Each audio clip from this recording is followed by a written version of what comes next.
Free is an awful movie. This is a movie I watched a while ago with my fiance, and I did not realize just how awful it was going to be, but it turned out to be worse than I could ever have expected. First off, the plot idea of a guy recording himself while killing people isn't the worst in the world, but how it goes about trying to tell this story is like just worse and worse as it progresses. This film has the worst cinematography, the worst acting, the worst reveals, the worst comedy, and the worst editing. For some reason, I don't see a lot of other people also calling this film bullshit. There seems to be a lot of love for this film. There also seem to be people that think this movie's a hidden gem, and I really don't get it. No direction. It was satire, low budget, experimental, chaotic energy, and I loved it. There's also this weird comparison between it and American Psycho. And it almost turns into what? Like American Psycho. Because this isn't like American Psycho or something, it's too wink wink. I'm going to be going through the plot and trying to explain why I don't think this is the case and why I think this film is just garbage. But let's just jump right into it. Comic Sans. That's how you know the film's gonna be good. I can't tell if they're trying to be ironic with Comic Sans, but like this is not a good start to begin with. So if it's not obvious already, this film is trying to be like an Elliot Rodger parody. So in interviews they never talk about that they're clearly inspired by Elliot Rodger. The question is about whether or not they were inspired by any real life YouTubers who do anything. A huge part of the research that we did when we were kind of getting in, once I kind of was bored, was, you know, doing some deep digging into cringe compilations and just specifically people that did not have a large following, and that was pretty insightful. Seems like they don't really want to open that can of worms, very obviously being inspired by his case, so they just resort to saying that they were inspired by cringe compilations. Why did it cut back to story time after we already got like the intro to the movie? Like, it just seems very jarring. It seems like once you hit to black in the credits, that's implying that sequence is over. It seems very weird to go back to it. How is his audio still good from the outside of the car? It doesn't have a mic set up to him. Comment on all your socials using the hashtag The Lesson. Thanks, Kurt. Shit, almost forgot. It doesn't seem to make much sense. Like, how can you hear what he's saying on the outside if the mics are set up inside the car? Kurt picks up his first victim, and they drive around for a bit, and then he discovers that his passenger is a white supremacist. You are white, aren't you? Yeah. Yeah, you are. It's good. Say it with me. I'm white, and I'm proud. But it's good to know that Kurt is woke. At least he's not like an evil person, he just kills people. He knows we're all the same. Okay. Have you read the IQ studies? Do you know what's going on in Chicago right now? Kurt gives the white guy a bottle of water and he goes to sleepy sleeps and then explains to the audience that he had poisoned all the water. Right on the label, because that way the passenger will never notice. And then we get some of the best acting that you can see in this movie, and it's only a taste.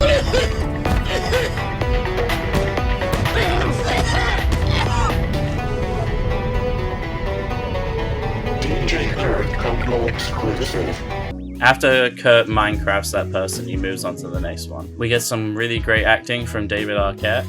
Don't hang up on me, dick! Right now, I can't talk right now. I need a ride! Bye!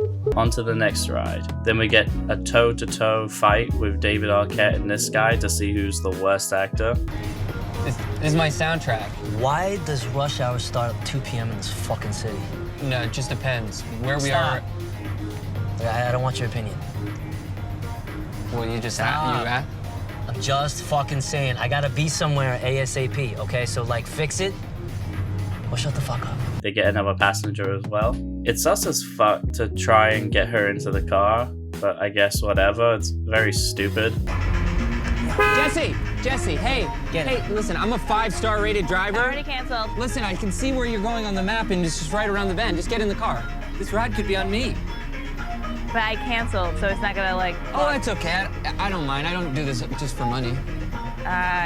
Okay. I don't know why she would suddenly be like, oh, okay, this seems sketchy as fuck. If she canceled the ride to begin with because it started off as sketchy, I don't know how them being like, oh yeah, it's a free ride would be any more convincing. Seems kind of ridiculous. Mr. Chad attempts to chat her up and recognizes her. My name is Mario, and you must be Jesse. He has ears. And eyes. She's a comedian. Oh my God. Yeah, no, you do the, hey, everybody look at me. It's all eyes on me.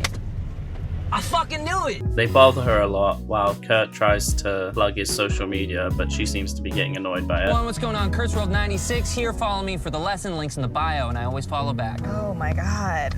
Things happen, and then Kurt takes care of Mr. Chad. Gummy Bear song. LOL, so funny. I get that, like, the Gummy Bear song was popular on YouTube, but, like, it's so, like, not funny anymore, and it's, like, not aged. Like, this is just dating the movie, and the movie only came out in 2020, I think. Some exhibition on the stand-up comedian. Is this commentary on bad stand-up? I know that, but doesn't it feel like maybe, just maybe, this was created so people could try out blackface for 10 to 15 minutes at a time? Look at this white lady. Look at how happy she is. Please end my suffering. I don't hate Joe Keery. I think he's actually putting in a lot of effort in this performance, and like, I actually find him like a likable actor. I wish he would do something that isn't in Netflix. It seems like he's got this weird deal where he can only do things that are Netflix related, and I really wish he would like branch out, maybe in the future, but like, I don't hate him, but it's still not a great performance. The CCTV looks a bit too good for a fucking gas station. Kurt gets back to his Spree project, picks up who I assume are some reality TV stars or shit. Might have to look them up, I don't know. He tells them to put their heads out of the car. All right, guys, get your phones out. Get up there. Go for it. Up there? Are you being serious? Put our heads up there? Live a little. Okay, that's good. It'll be like prom. Oh, we're prom queens! Get up there, guys. Kurt kills all three of them and then becomes mega stupid. How the fuck did he drive that car into the car cleaners? It looks as suspicious as fuck. Kurt talks about Jesse's aspect ratio. You know, I have to work film her out stories vertically. for one of my toughest critics. Do all of her fans have neck problems? It's still stupid. Just because they made a joke about it doesn't mean it makes any less sense. It's very annoying. Kurt goes to visit his streamer friend. We get another great performance. Poor guy. I should have told you where I moved. Dude, you need to go. Okay, I don't want to be part of your dumb, evil shit, all right? No, you are a part of it, okay? Because we're collaborators. We're big-time collaborators. No. His friend tells him what it is, and Kurt tries to explain himself. They get into a fight, and Kurt stabs him, but then the streamer boy is like, oh, no, no. This shit isn't supposed to be real. And he tries to shoot Kurt, but Kurt fucks him up first, somehow. I don't know. Jessie goes to the show she's performing at, and it really bothers me that she's going back and forth with it, like the camera doesn't even shift. It's so stupid and doesn't feel real at all. But I tried recording like in this style on Instagram myself, and the camera always shakes every time I try and do it back and forth.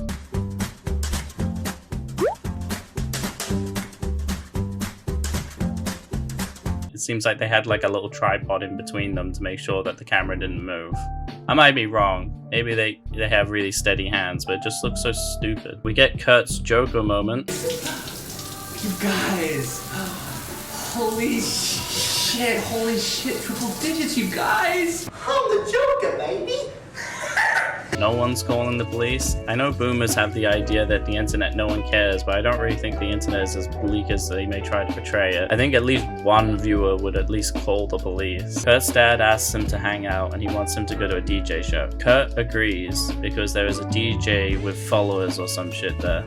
Do you think this is for free? Seriously? Can you imagine me charging you for every meal I fucking gave you? I wonder what that would account to. One cheeseburger? Because Mom pretty much took care of everything. Oh. He does this like same squint for everything. He looks like he's trying to do a bad Robert De Niro impression. I really can't tell if he's drunk or not. Even at Sundance he was strange. Oh, I don't, it's really well written and it was a compelling story and all that, and it had this elements of dark comedy. I found myself laughing at this incredibly tragic stuff, scary stuff. But then I saw Eugene's films and I met him and I saw his films and I was just like, this guy's got an incredible like voice that he really wants to like, you could just feel it. And it even read in this script, the same sort of tone, very different. And then I met him and it was him. He was in his movies, and I was like, wait, you were in your movies? You were so good. My I co-writer. was like, why aren't you in this movie? Kurt's dad finds a gun. They spot the police, but they don't notice the gun. Kurt's dad wants him to turn the fuck up. What do you think? It's nice, huh? Breaking news, Dad. This is a strip club. This is not a dance club. Kurt introduces himself to the influencer. She doesn't tag Kurt, and Kurt rage quits out there. Uno pops back to Kurt and asks him to take her to a taco truck. You can't take pictures on Instagram Live. It doesn't make any sense. Kurt tries to chat to a woman in front. Hey, I'm sorry. Hey, do you know what, like, what's the thing to get? I'm not sure. It's my first time. Okay, yeah. Me too, yeah. Yeah, I heard. Uno finds a gun. Uno drinks the water and goes sleepy. Her face doesn't even look asleep. It's like a face kids make when they're trying to pretend to be asleep. The police go over to fuck with them. They get Kurt out of the car and to check if he's sober. To your side like this, please. And when we start, I'm gonna ask you to lift your right foot, point your toe, and count like this. 1, 1,000, 2, 1,000. Uno wakes the fuck up and shoots at the car. Wait now. What the? The bullet hole is nowhere near where his head is, and you can see in this freeze frame that it doesn't even make any sense. This is like so poorly thought out. Other officer chases Uno and Kurt dips the fuck out of there. Driving on the wrong side of the highway, Kurt goes on a GTA kill spree and starts running over the homeless. His car goes over.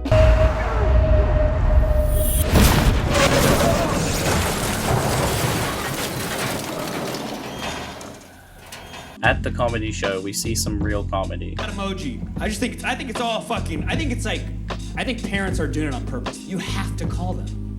You have to call them to figure it out. That's what it's like. All they want is a phone call. So they send you these weird ass coded text messages. And it's like, you're getting the phone call, Mom. This doesn't really sound any different from what you see in any other fucking show, to be honest. I don't know why they don't find this funny. I've been to a few stand-up shows, and it's like the same unfunniness that makes the crowd laugh. Her comedy doesn't sound that different from Che Diaz's from And Just Like That. I want to be seen. I said all eyes on me. I want to be seen. Kurt shows up at the show with a gun. He didn't get searched when at the show, and he's just showing up with the gun out in the open. This is fucking dumb. Stand-up comedy queen decides to quit social media.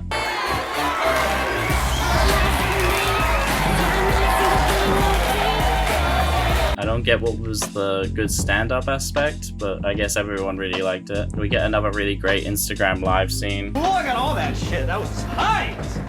Miles, get out of my face. He tricks the guy into getting her a free car ride, and then the guy driving in the car is Kurt, but like how the fuck would he know it was her when it was the other guy ordering the Uber? He didn't even know who that fucker was. What was Kurt's plan? What was like his thought out plan? Like he was just gonna wait for her, but he had just seen her like destroy her phone. How was she gonna order like parody Uber? Kurt tells her that he's taking her to his house, and she tries to kill him while he's driving. He knocks her out with one punch. He parks the car from far away from the house for some reason, and then starts to drag her. He consults his fans with a poll on what to do.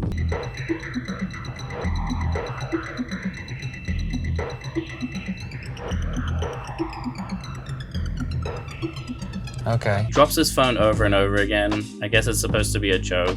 It's also like a stupid way of revealing that she's like run away, that she was asleep. Instead of driving away, Jesse drives straight into the house like a fucking idiot. He tries to suffocate her and he fucks off. She picks up the phone and for some fucking reason keeps walking with the phone. If you were in this distressful of a situation, you'd really be just holding onto that phone to make sure that everyone can see what's happening. How did David Arquette only see the body now? What the fuck was he doing the whole time? You kill her! What did you do to her? Was he just in one room? Does he not go around the house? He just came in and was like, I'm just gonna go to my ex-wife's house and then just like do heroin in this room and then go home. It turns out that Kurt killed his mom. Did you kill your mother? Thanks, Kurt. Shit, almost forgot. Mom. Tell me you didn't kill your mother. Hey, Mom.